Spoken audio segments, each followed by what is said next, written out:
this part of the show, and if you've been following us live on GTV Ghana everywhere on our social media handles, just gone by as the headlines, we're bringing you lots of discussions around national issues. So we're talking about accountability in question.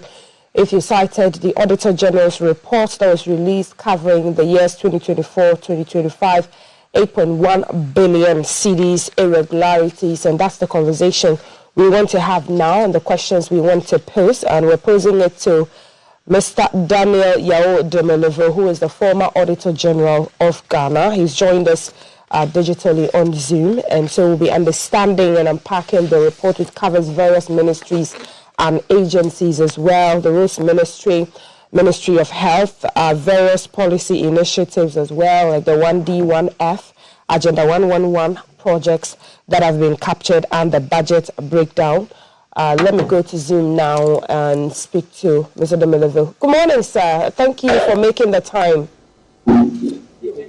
Good morning, and thank you for the opportunity. Right. This report that we saw with the Auditor General citing the 8.1 billion Cedis and the breakdown that was given, this is not news to you. The common cliche is what will be done after.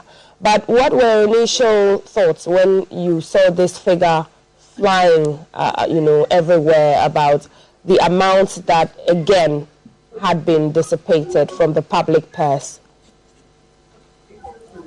Thank you very much, and good morning to you and the good people of Ghana.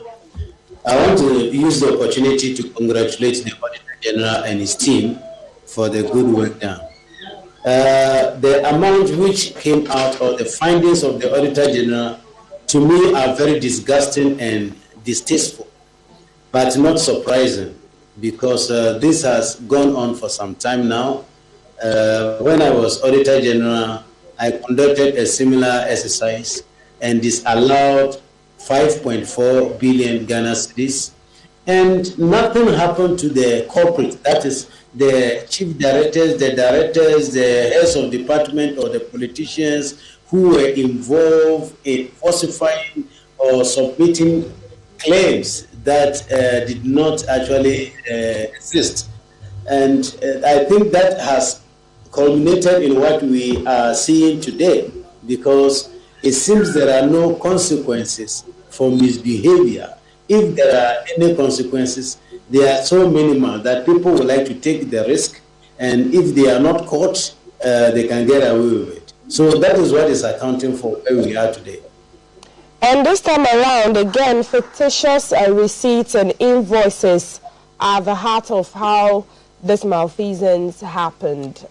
Is this new? What more usually is the problem or the cause of this dissipation of this money? Thank you. The fictitious claims or receipts or documents to make a claim against government are not new. If you read the liabilities report I issued, I think 2017 or thereabout, it is the same things that happen.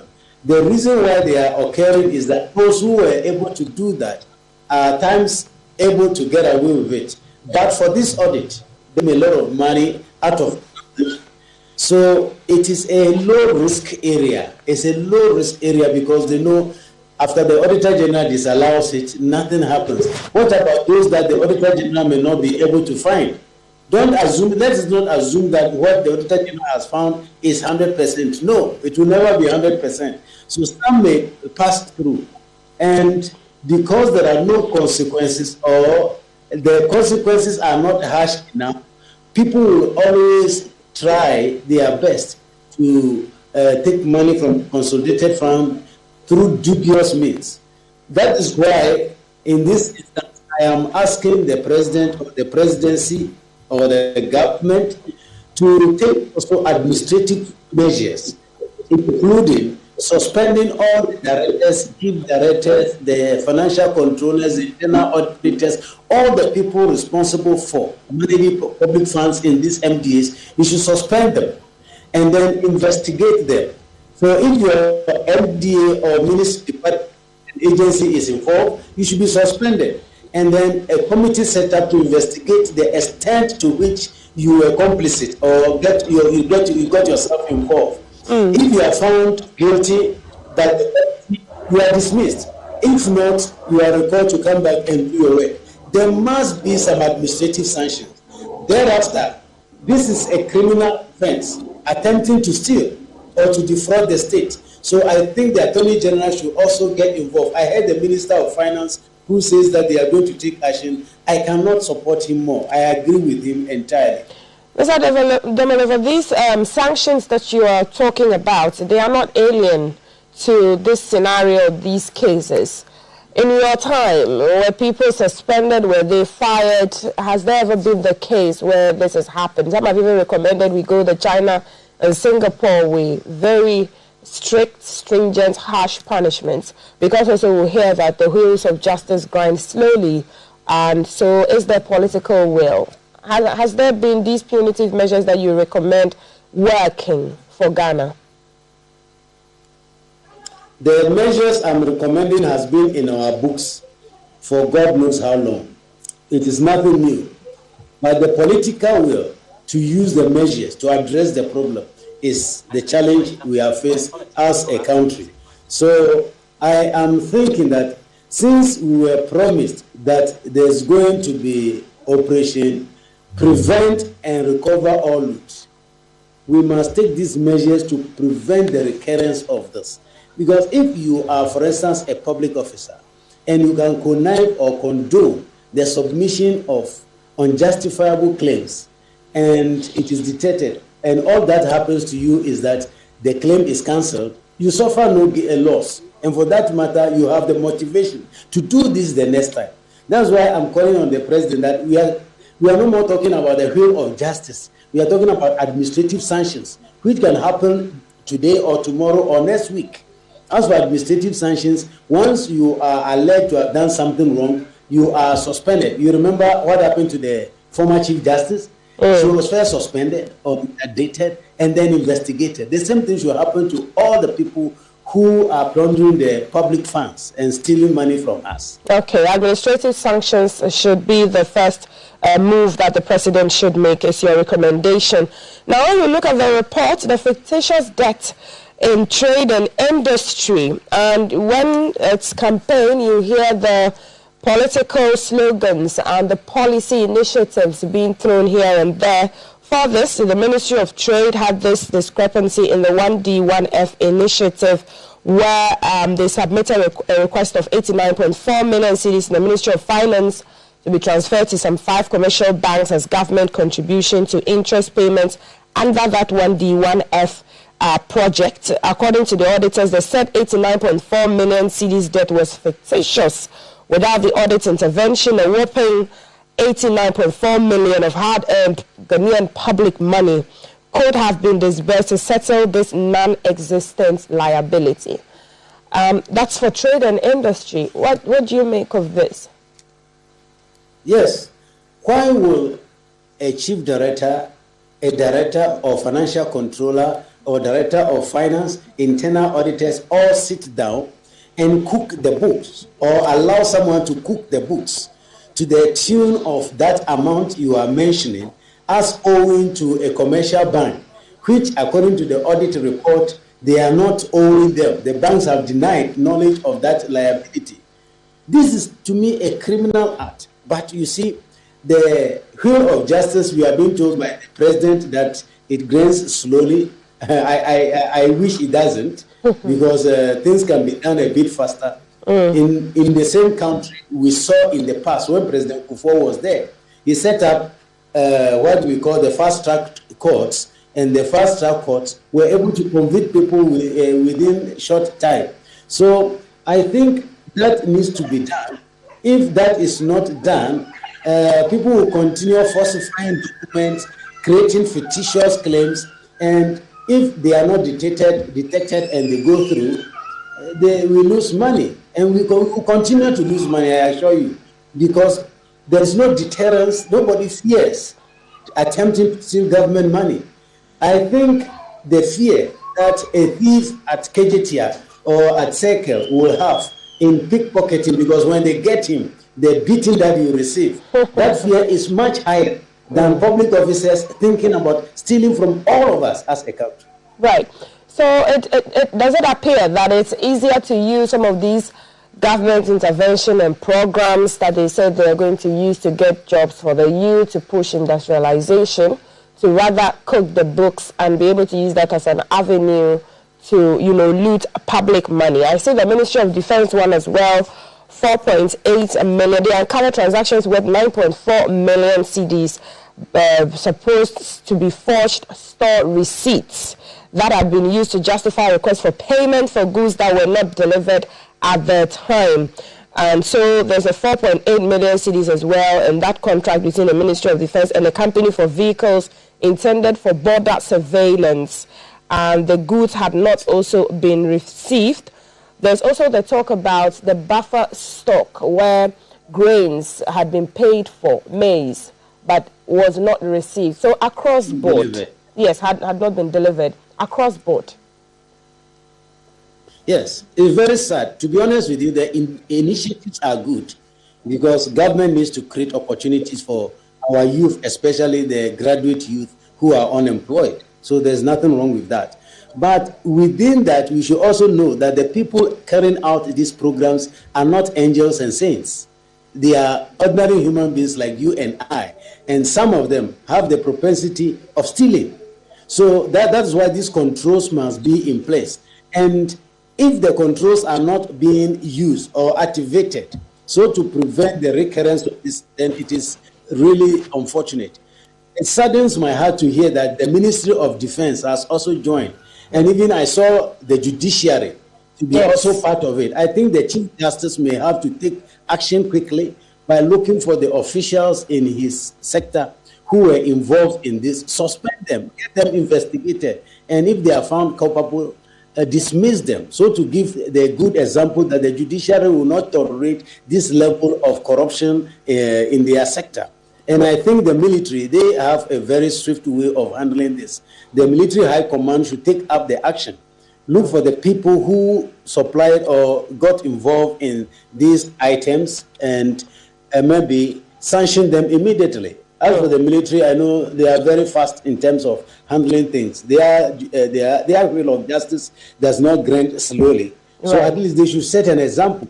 The judiciary and the Ministry of Defense in particular, they should try and set good example for people to know that even if you can steal all over the country, you can steal here.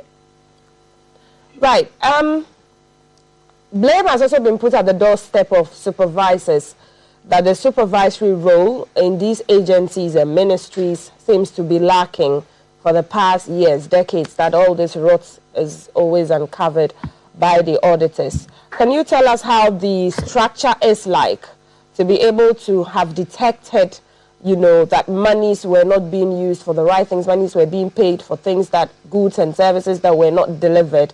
Can you give us an understanding of how it works before even the Auditor General would have had to put together that report? Okay, thank you very much. In the public sector, things are well structured. There are rules and regulations, and there are methods of doing things. For instance, if you want to buy a set of laptops or computers, that is a procurement you want to do. First, it must be within your procurement plan. And it must also be in your budget, which was approved by Parliament. Then you now look at what procurement method is supposed to be used, and you use that method. That is, are you using price quotation? Are you using restricted tendering? Are you using a single source procurement or competitive? You must those are all stated in the procurement plan. And when the procurement is going to be done, it is approval is given at various stages to ensure that it is in consonance with the procurement law. So it is when it comes to other non-procurement expenditure. For instance, if a group of people want to travel and go and participate in an official assignment, the memo is raised, somebody approves it, and somebody checks that there is a budget for it, and there's a principal spending officer who is the chief director or his alternate, a signatory, who has to approve.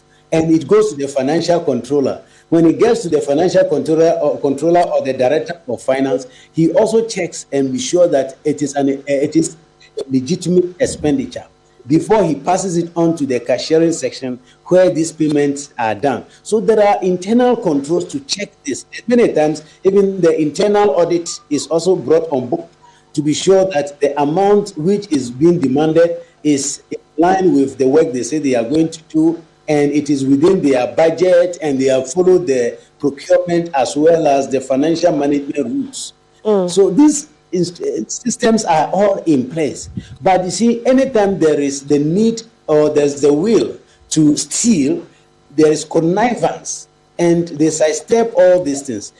They come together and say, you pass the ball to me, I will score for you, so that we can get the result we are looking for. So they are all involved. That's why I'm saying that if you look at the books or the transactions that the Auditor General look at, it will show that somebody made the request, somebody approved it, somebody paid it. So these people should immediately be suspended or interdicted. And then a committee set us to ask, what did you see before approving? What was the reason for making the request? At times, I'm not surprised that they say that maize and etc. have been ordered and not delivered. At times, the procurement is done not because they need the item. It is done simply because they have money in their accounts. And that is very irresponsible. And it means that they are buying goods that they don't need. I hope you will agree with me that you have seen a lot of hospitals that have been built and not used. You've seen vehicles bought and abandoned. Does any rational being work that way or behave that way? If it is not for government money, will you use your money that way to buy something you don't need?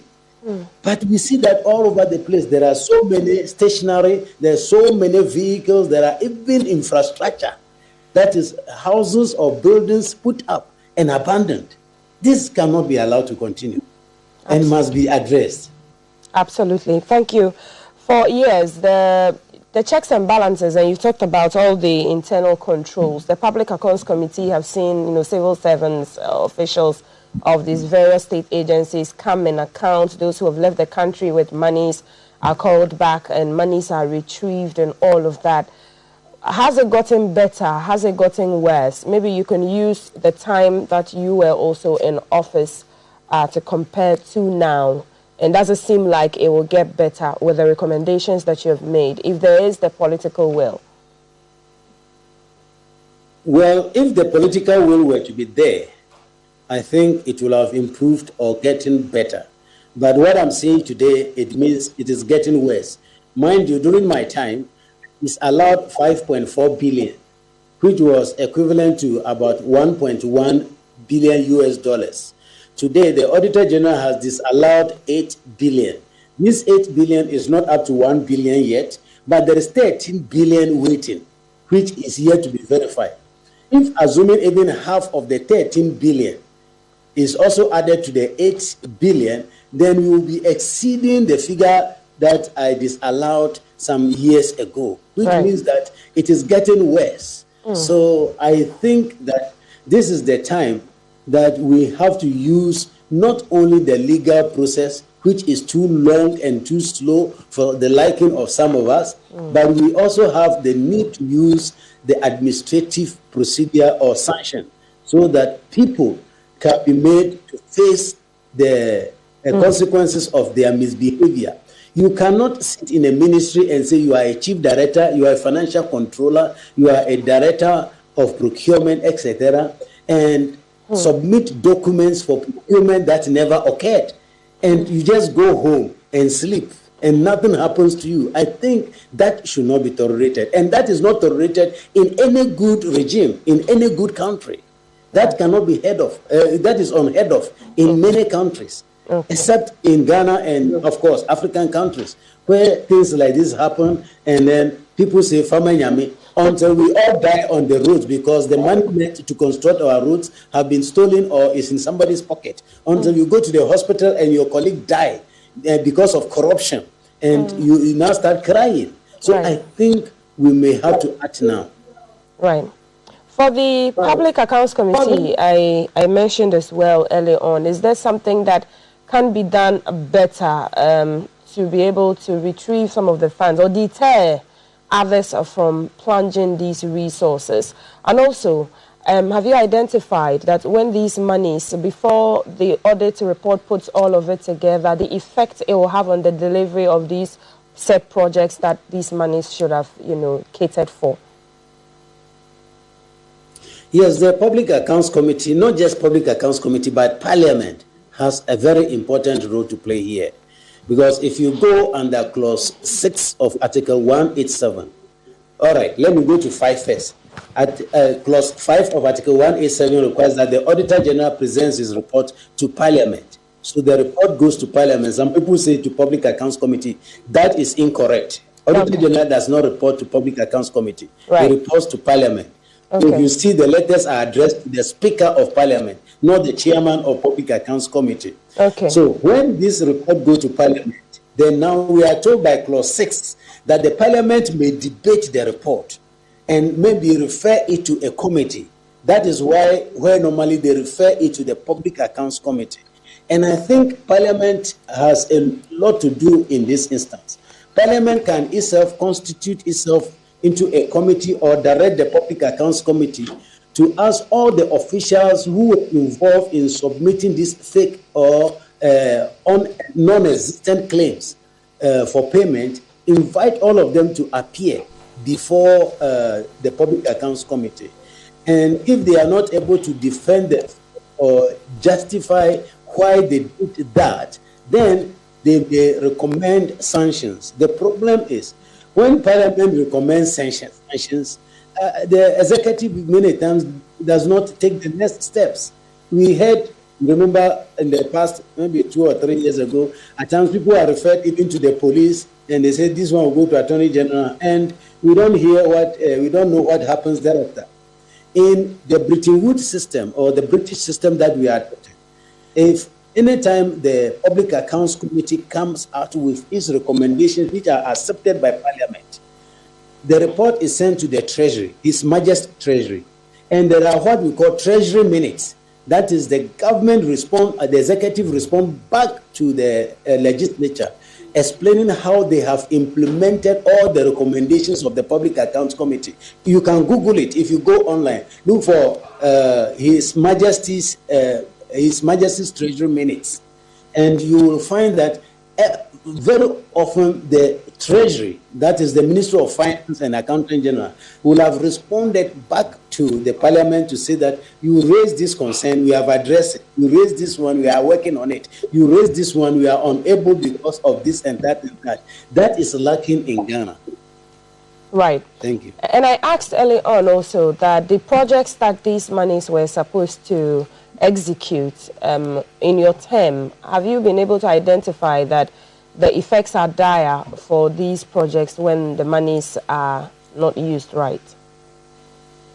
Oh yes, the effect is there because many times the money which is supposed to be used to execute the project is rather being stolen and diverted, and for that matter the project suffers. Hence, you and I, we drive on roads that were constructed maybe 6 months ago, less than a year, and the road is like it never existed.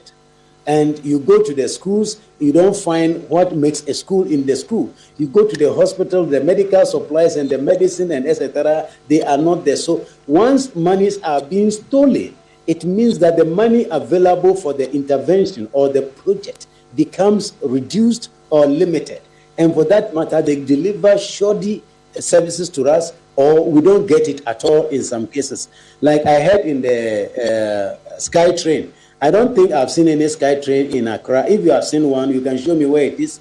I'll go and look at it. Which means we have been denied the service of something, and then the money has been taken away. We heard of the Kwalugu Dam, which they said they have spent some close to 12 million or thereabout on it.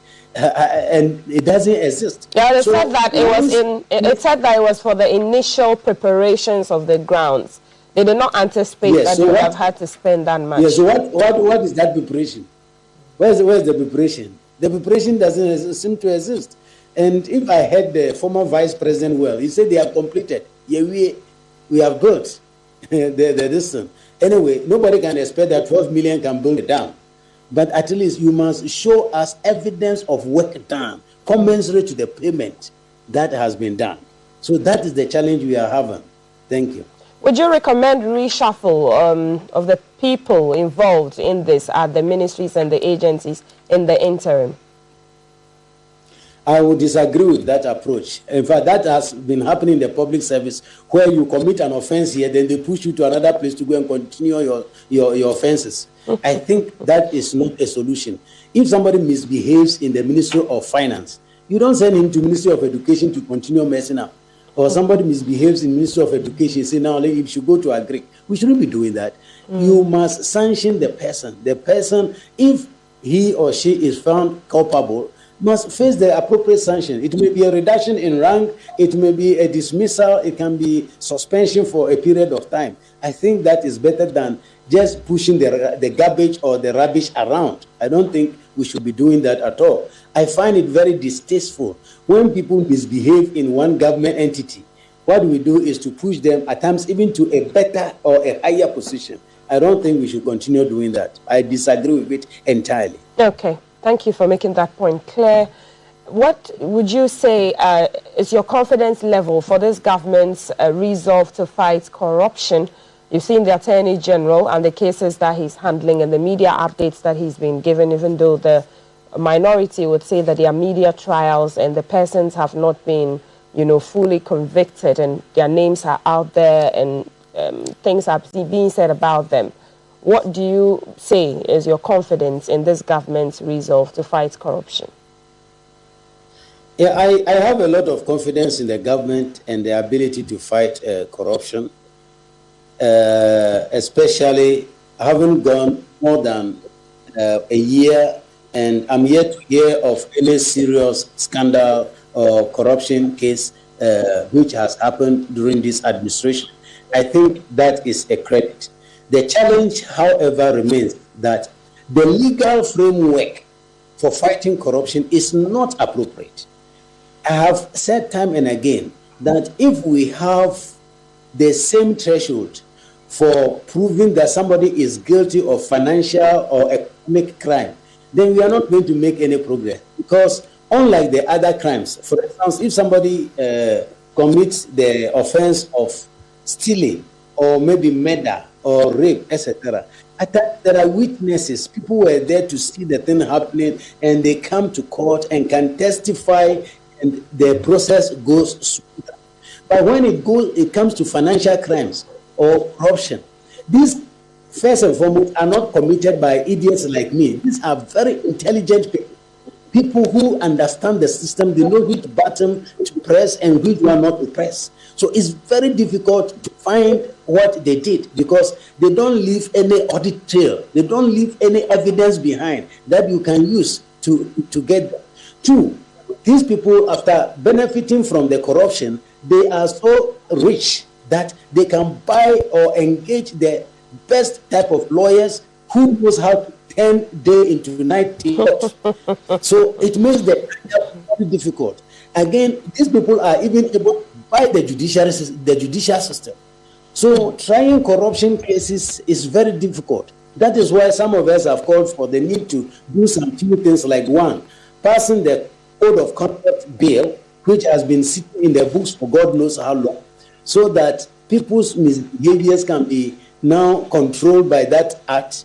Then two, we should also pass the reversed burden, or the what you call, I refer to as the lifestyle audit bill, so that the establishment of guilt is not because we saw you stealing, but then, Daniel, you have been an accountant maybe 5 years. Your salary over the 5 years is equal to 1 million, but you have 20 million in your accounts. Since you have 20 million in your accounts and that is your account, you now have to prove beyond reasonable doubt how you got the 20 million out of the 2 million that or 1 million that you would have earned within the 5 years. Right. So the burden shifts the accused instead of the prosecution.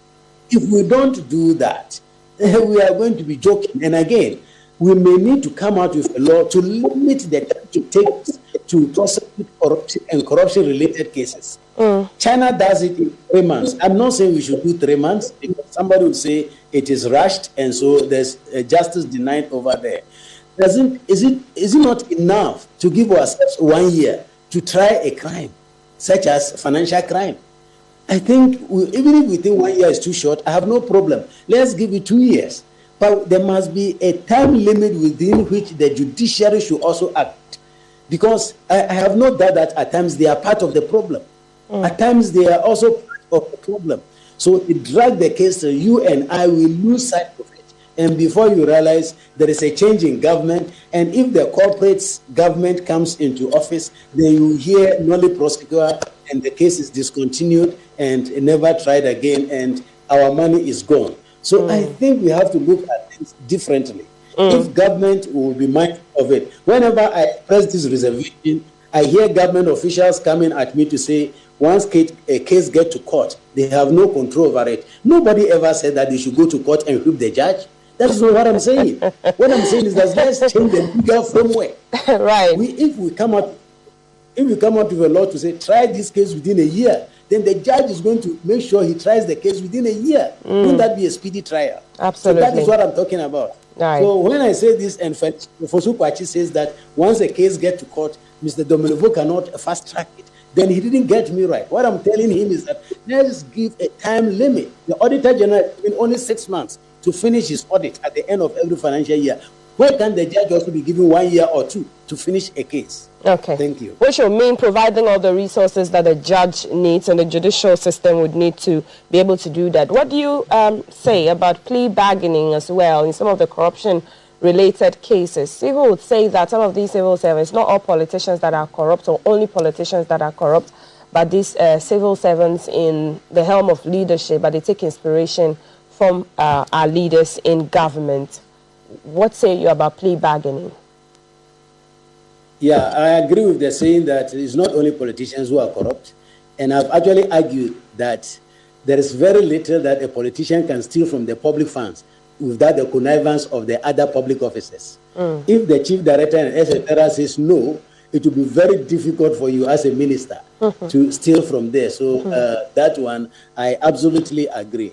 When it comes to plea bargaining also, I completely agree with the process, the principle. If we can get our money back without sweating, then why don't we get our money? I personally don't think that locking people up in jail or in cell benefits the country in any way. So if somebody takes our money and he's ready or she's ready to bring it back, I think it is the right thing. But then we must set the parameters right.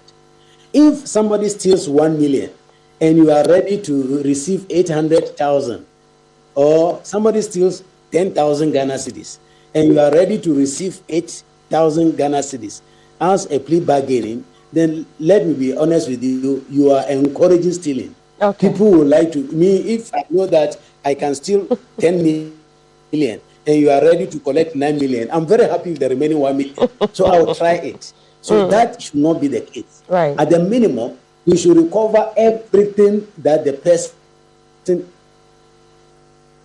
has stolen, and plus a surcharge. So to me, before you can come to me and say plea bargain, you must be ready to refund everything plus something. So it is the plus that we should be negotiating. If you stole 10 million, you must be ready to refund the 10 million plus a surcharge, which I may say is at, remember when I was Auditor General, I was using the lending rate of the Bank of Ghana whenever I was going to surcharge people. I took it that we borrowed government money. So if the lending rate is 40%, then I'm going to put 40% on the 100%. So you pay 140%. That 50 is what we can negotiate, but not the 100.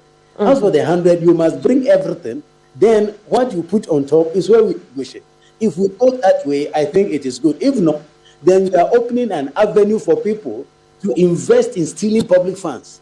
Because when they are caught, mind you, you may not even catch them in all the things they have stolen. If you got them in 10 million, maybe you stole 20 million.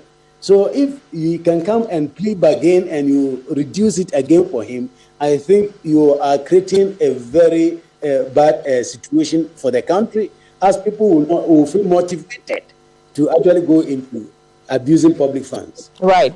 You mentioned oral early on, and so I'll take your mind back to it. If it will work, how do you figure it will work better for the system? I've said time and again that oral will work if we adopt a different approach to recovering the money. Okay. Because the report that the oral committee, which I was part of, we submitted to the president, was not a report out of investigation. We collected allegations or reports let me say allegations of wrongdoing, which on the surface of it looks to us to be credible, and we submitted those ones. They have not been investigated. So to address oral quickly, I think the first thing to do is to submit almost all allegations or those complaints to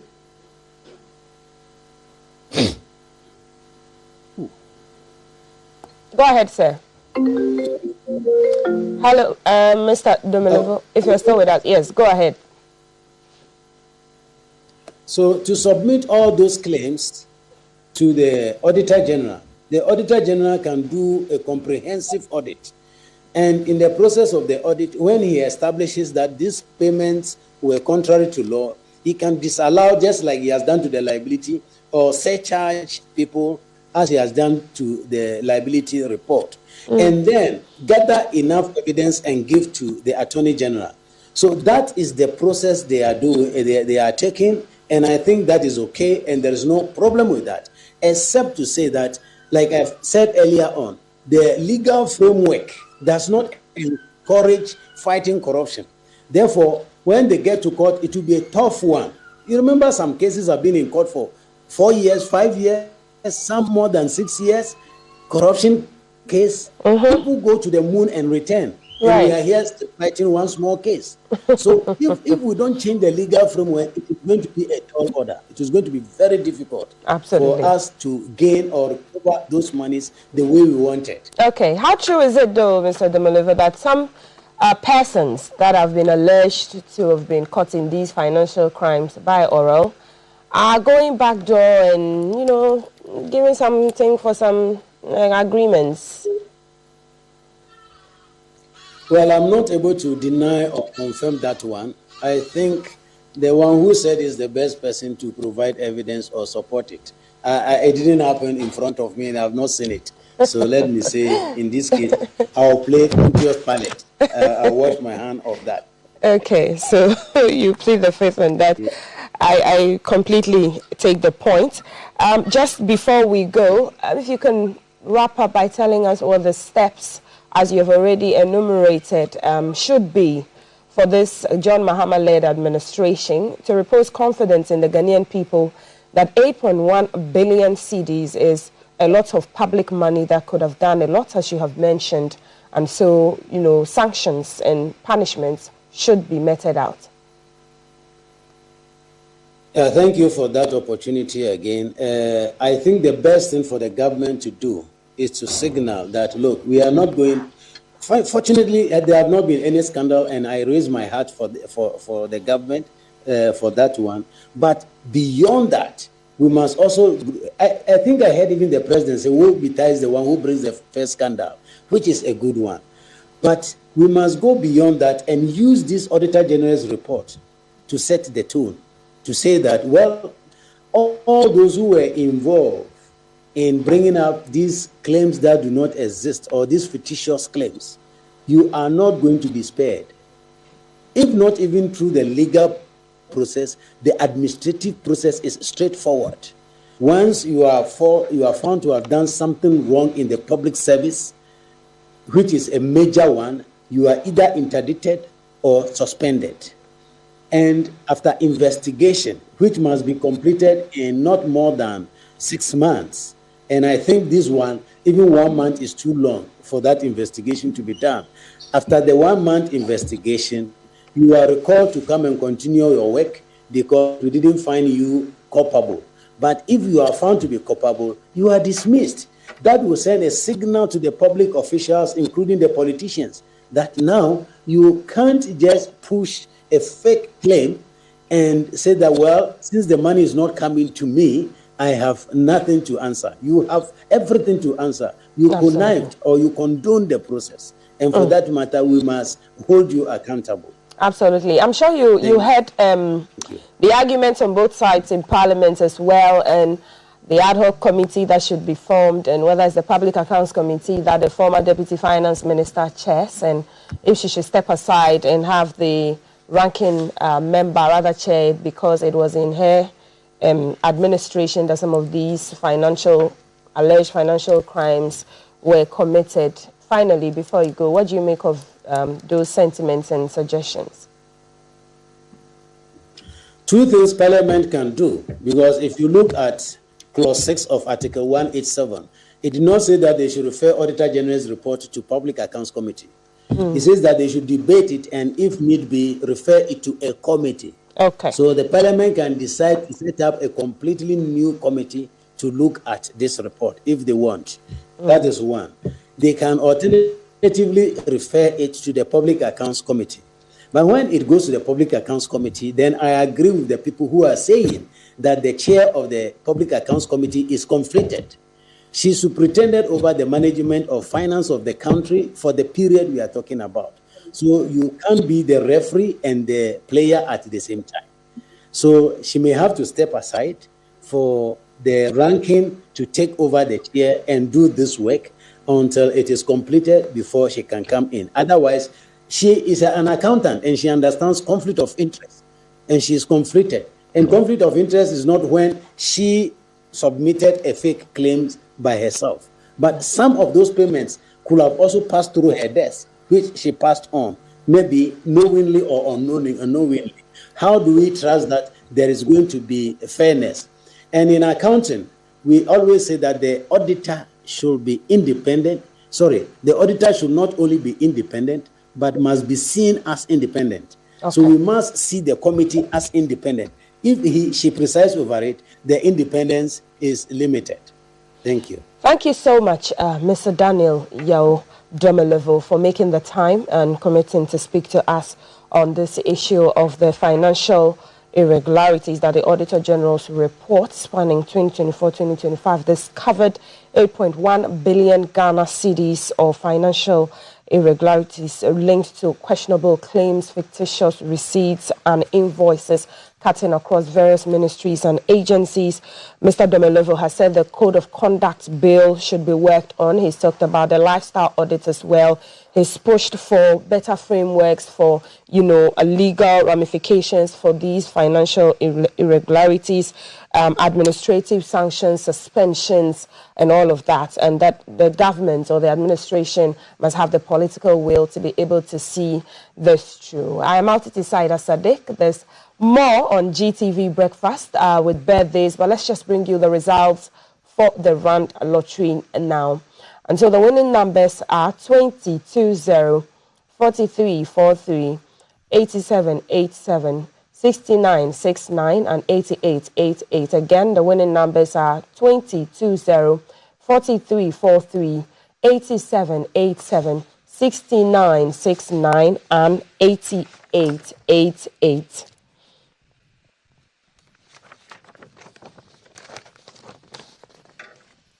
We're back with the National Heroes Project, and we encourage you to speak your mother tongue. It's still Ghana month. But Jay is also standing by with your birthdays if you're a March born. Stay with the show.